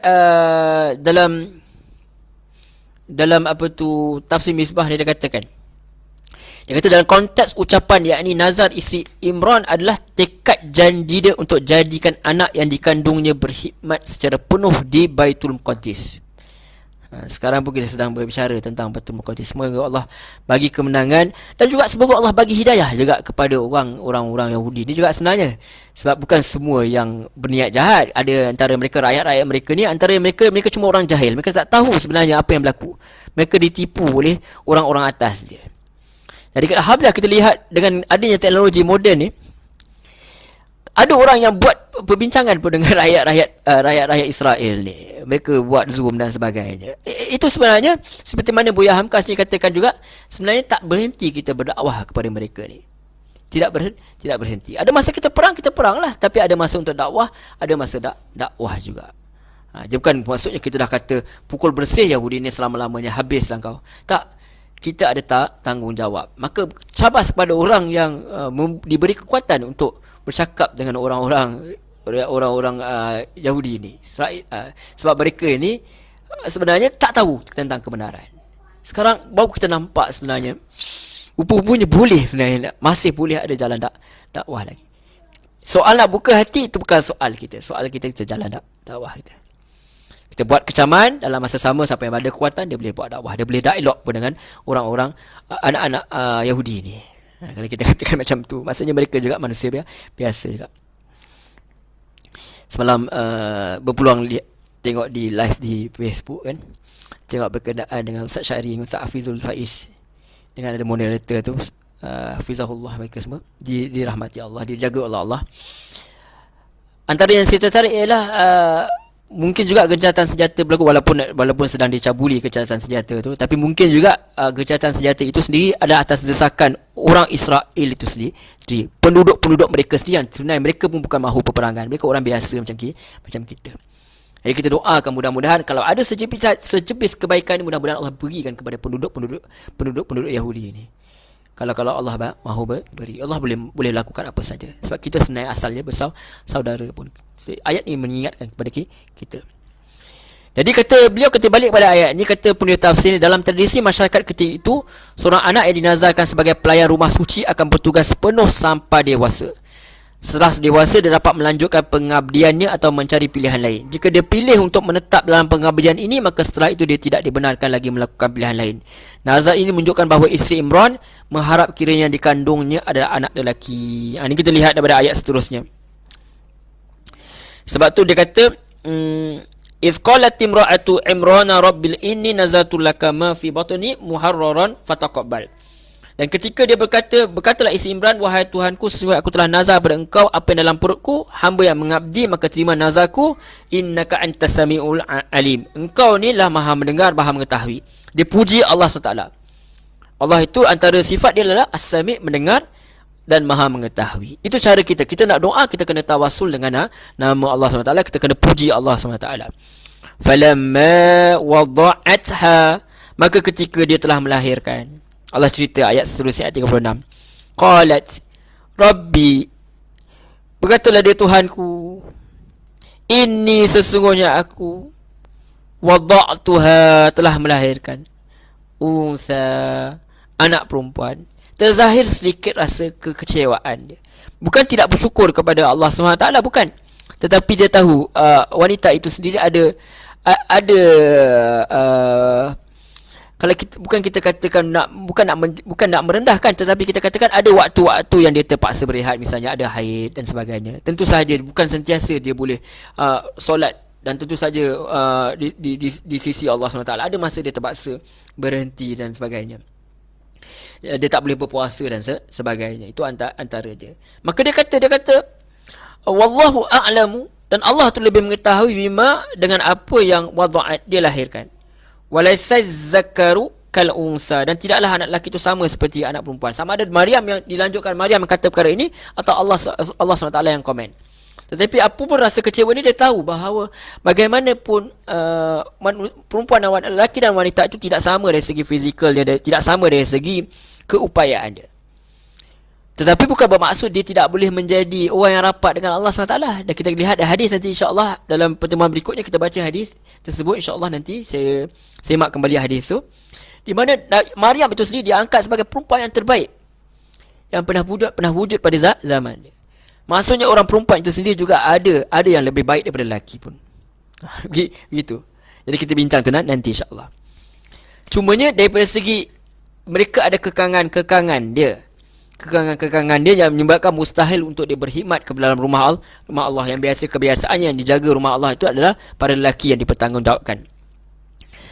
Tetapi apa yang berlaku pada ibu Maryam ni sangat ajaib. Walaupun dia dah tahu ada perempuan, walaupun dia nyatakan sedikit kesedihan dia kepada Allah SWT, tetapi dia tidak berputus asa dengan rahmat Allah. Dia tidak mungkir janji atas nazar. Dia kata, wa inni sammaituha, aku namakan dia dengan nama Maryam.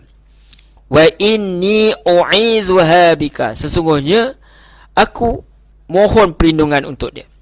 Dan sebab tu ada ulama mengatakan kita boleh baca doa ni kepada bayi yang baru lahir.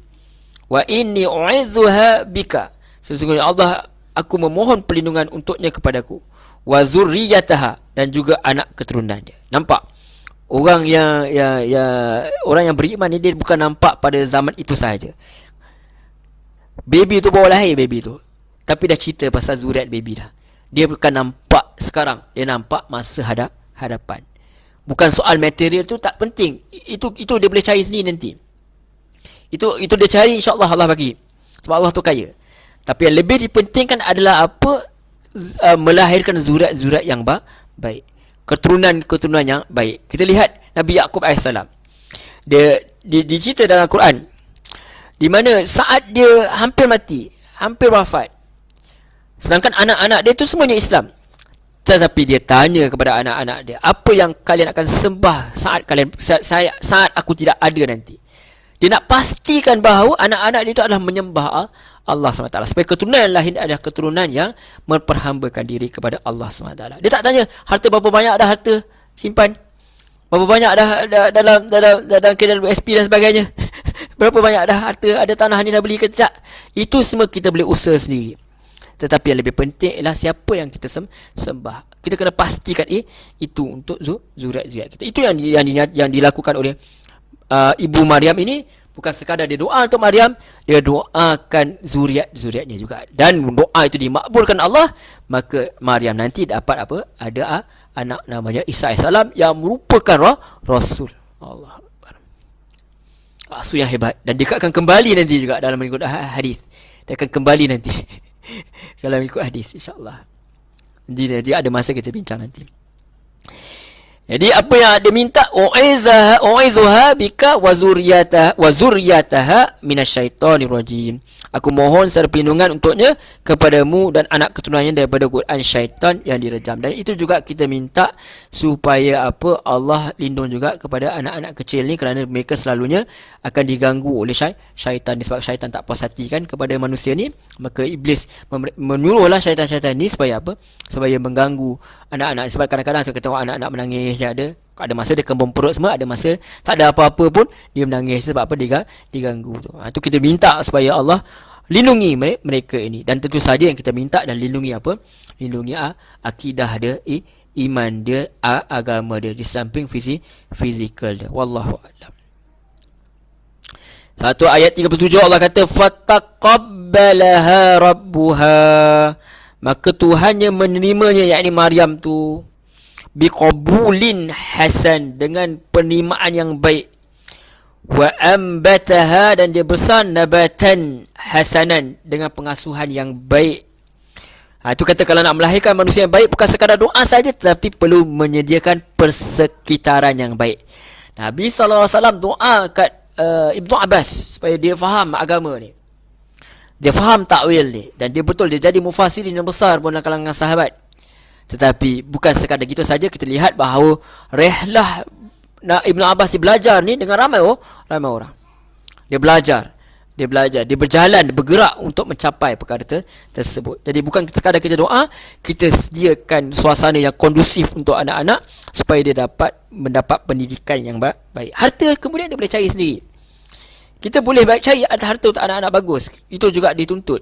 Tetapi yang lebih penting ialah menyediakan dia agama itu supaya dia tahu Tuhan dia. Kalaupun dia terpesong kata satu, mudah-mudahan tidak, tapi kadang-kadang ialah berjalan, jumpa kawan ni, jumpa kawan tu, terpesong, kurang-kurang dia tahu jalan untuk kembali. Ada orang dia tak tahu macam mana nak kembali.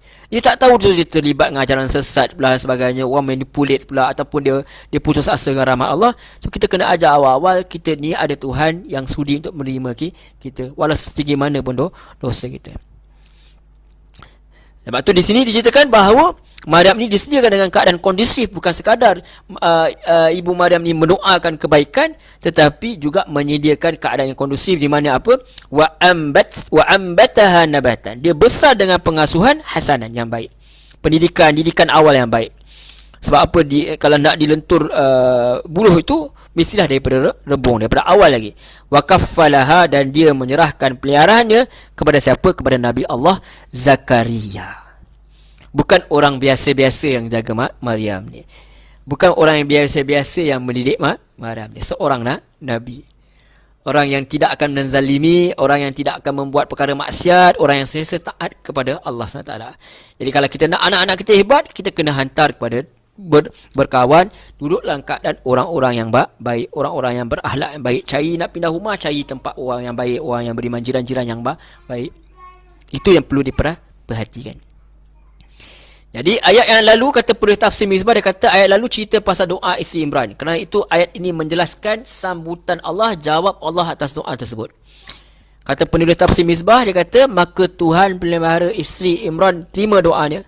Bahkan bukan sekadar dengan penerimaan yang penuh keredaan, sehingga apa yang dimohonkannya diredai Allah dan dikabulkan secara bertingkat, tahap demi tahap, dari waktu ke waktu. Sebagaimana difahami dari kata taqabbala, tetapi juga dengan kata hasanan, yang maknanya mencakupi segala sesuatu yang menggembirakan dan disenangi, dimulai dengan menumbuh kembangkannya, mendidikkannya dengan pendidikan yang baik. Jadi apa yang berlaku di luar kebiasaan yang berlaku dalam masyarakat, Allah menjadikan sehingga puteri Imran ini, yakni Maryam AS, menjadi pengasuh rumah ibadah. Jadi penjaga. Jarang berlaku, benda ni tak berlaku. Selalu lelaki yang buat perkara ni, yang jaga rumah ibadah. Tapi untuk Maryam berbeza. Itu kita kata Allah bagi peluang sama lelaki dan wanita sama. Kelemahan-kelemahan yang ada tidak menyebabkan dia jauh daripada Allah SWT. Tapi kalau dia turut, dia kata tak apalah, time ahead aku tak boleh baca Quran, so aku tak buat apa. So dia pasrah sahaja, maka dia itu akan menyebabkan agama dia lemah. Dia akan menyebabkan dia tidak dapat compete dengan muslimin misalnya, dengan orang lelaki misalnya. Kalau dia menurut sahaja, dia pasrah saja, tak buat apalah, aku tak boleh aku head dah ni, tak boleh baca Quran dah, tak apalah. Padahal banyak lagi perkara-perkara yang lain dia boleh buat untuk mendekatkan diri kepada Allah, kalau diikut pandangan bahawa ketika head tak boleh baca Quran dan sebagainya. Jadi sebab tu Allah kata, di luar kebiasaan yang berlaku, Allah buat sehingga puteri Imran ni, yakni Maryam AS, menjadi pengasuh rumah ibadah sesuai dengan harapan ibunya.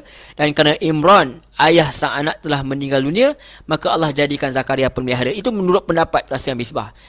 Sebab tu saya pernah tertanya-tanya juga sampai hari ni, rupanya baru dapat jawapan. Kenapa tidak diberi kepada ayah dia? Kalau menurut pendapat tafsir Mizbah ni, ayah dia telah pergi. Sebab tu dijadikan Zakaria ni sebagai pemelihara. So Zakaria ni adalah salah seorang Nabi Bani Israel yang garis keturunannya sampai kepada Sulaiman, putera Daud AS. Dikatakan kalau menurut punya tafsir Misbah dia kata beliau nikah dengan saudara ibu Maryam. Yang kata beliau lagi ada juga riwayat yang mengatakan bahawa beliau menikah dengan saudara Maryam.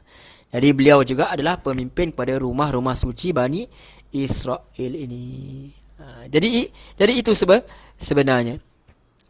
Jadi Maryam itu dia menjadi orang yang hebat kerana dia dibentuk dengan orang yang hebat juga. Sebab tu Allah sendiri cerita dalam surah dalam ayat 44 surah ni, nanti insya-Allah bila kita sampai. Yang maksudnya engkau wahai Muhammad tak hadir berserta mereka ketika mereka lemparkan anak-anak panah untuk mengundi siapa di antara mereka yang akan melihara Maryam, dan kamu tidak dihadir di sisi mereka ketika mereka bertengkar. Maksud berebut orang nak jaga Maryam ni. Sedangkan selalunya orang lebih kepada tertarik dengan anak lelaki kan, supaya buat mereka ni boleh buat macam-macam. Tapi yang menarik Maryam ni berbeza. Orang berebut nak jaga, mereka bertengkar. Bahkan mereka melakukan undian kalau tak ada sesuatu. Mustahil orang akan lakukan undian kalau tak ada sesuatu yang istimewa kepada Maryam puteri Imran ni. Jadi dengan undian, pemenang bukan ditentukan oleh kepandaian atau kekuasaan dan wabah, tetapi dia ditentukan sendiri oleh Allah SWT. Dan Maryam ini dipilih, Nabi Zakaria ini dipilih untuk memelihara Maryam ini, untuk menjadikan dia orang yang hebat. Wallahu a'lam. Suatu doa itu penting, dan tindakan itu juga penting. Jadi Allah kata dalam ayat 37 ni, ayat terakhir yang kita nak bincang hari ini, fataqabbalaha rabbuha, maka terimalah Maryam, Tuhannya pun terimalah, biqabulin, dengan penerimaan yang hasan, yang baik. Wa ambataha nabatan hasanan wa kaffalaha Zakaria, dan dia dibesarkan dengan pengasuhan yang baik, dan dia diserahkan pemeliharaannya kepada Zakaria.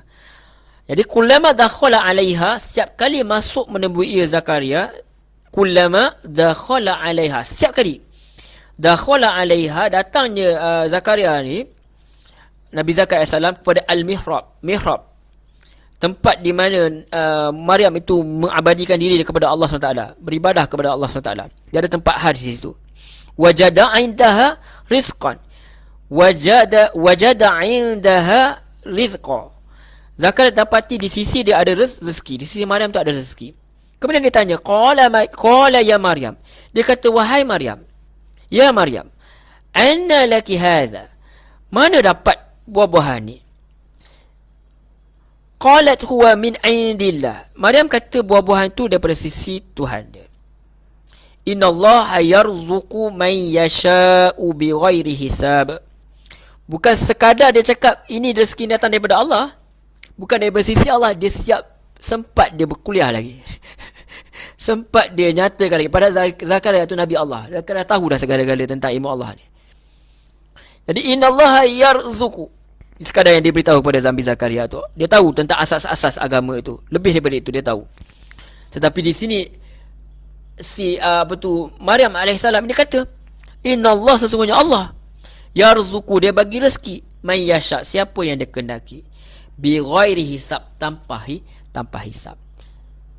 Yang ini yang nanti, ayat ini yang nanti menyebabkan Zakaria, bukan Zakaria tak tahu, kadang-kadang kita perlu diingatkan. Zakaria asal tahu perkara ni, tapi kadang-kadang kita perlu diingatkan, menyebabkan dia terus tersentap, tersentap terus. Orang yang beriman ini, dia tak kira siapa yang cakap, walaupun orang ini adalah lebih kecil daripada dia, yang dia sendiri yang didik, tetapi dia tak kata pandailah cakap, dia tak kata macam tu. Kata-kata Maryam tu nanti menyebabkan dia berdoa kepada Allah SWT supaya dia dapat zuriat yang baik juga. Walaupun keadaan dia dah tua, walaupun keadaan isteri dia mandul, tetapi kerana kata-kata ini, antara asbab kata-kata ini menyebabkan dia tahu bahawa Allah SWT itu memang boleh bagi rezeki tanpa hisab. Dia boleh bagi siapa yang dia nak. Lihat pada orang yang beriman, orang yang hebat, dia boleh menerima pelajaran daripada siapa pun. Dia tak lihat pada siapa yang bertutur, dia lihat pada apa yang dituturkan. Jadi ada yang mengatakan bahawa buah-buahan yang dia dapat ini adalah buah-buahan yang bukan pada musim je. Wallahualam, mungkin ketika itu musim panas ke misalnya, tetapi buah-buahan itu ada yang sepatutnya tidak ada pada musim itu.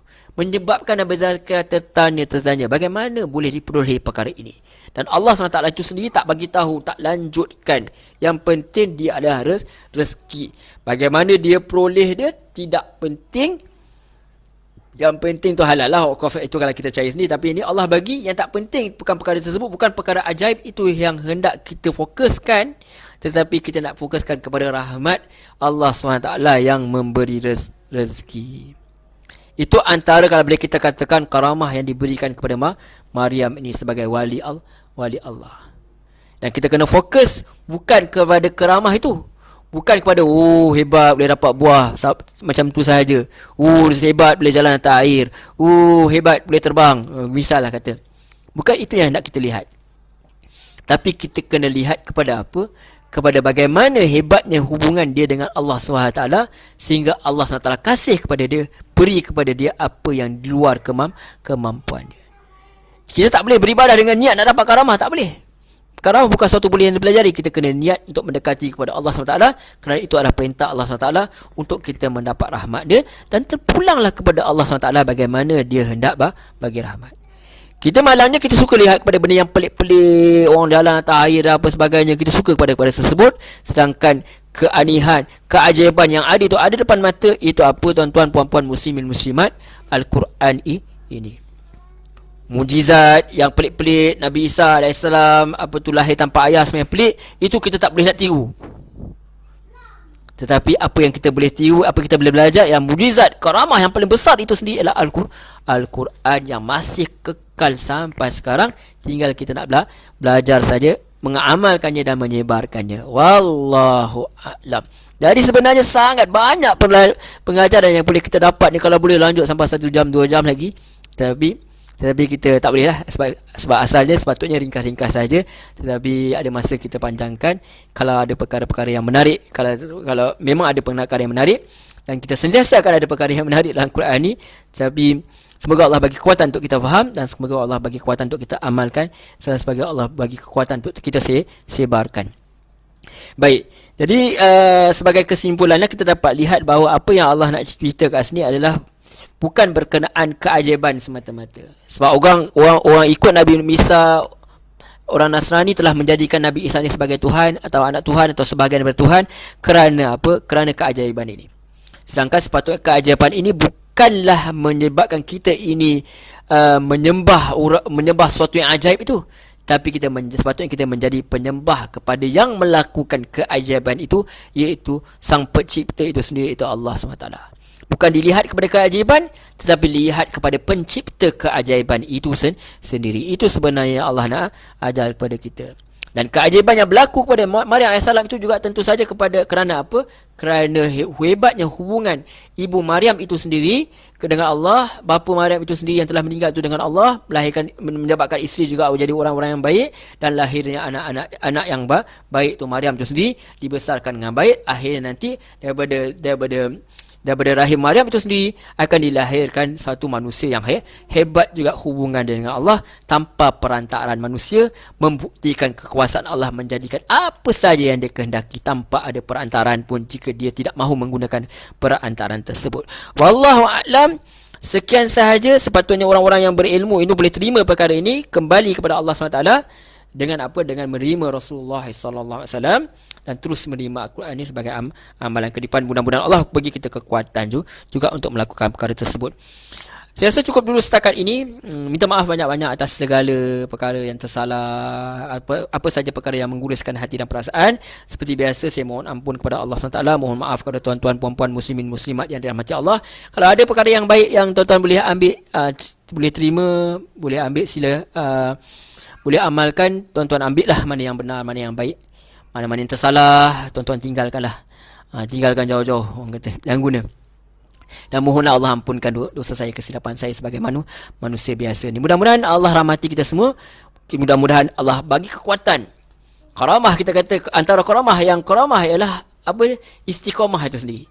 Bukan karamah boleh terbang, jalan atas air, apa semua itu sementara je. Yang paling karamah itu sendiri adalah mampu untuk istiqamah, dan itu kita benar-benar kena harap daripada Allah SWT. Mudah-mudahan Allah bagi kita istiqamah sampailah kita menutup mata, supaya kita mati dalam husnul khatimah, mati dalam keadaan yang penutup yang baik. Mudah-mudahan, amin ya rabbal alamin. Itu saja untuk setakat itu saja daripada saya untuk insya-Allah untuk hari ini, untuk pagi ini. Mudah-mudahan Allah izinkan untuk kita berjumpa lagi minggu hadapan. Mudah-mudahan kita tutup dulu dengan tasbih kafarah. Allah. Subhanakallahumma wa bihamdik asyhadu an la ilaha illa anta astaghfiruka wa atubu ilaik. Wa sallallahu ala Muhammad wa ala alihi washabihi wasallam walhamdulillahirabbil alamin. Wassalamualaikum warahmatullahi wabarakatuh. Terima kasih banyak tuan-tuan, puan-puan, muslimin muslimat yang dirahmati Allah Subhanahu wa taala.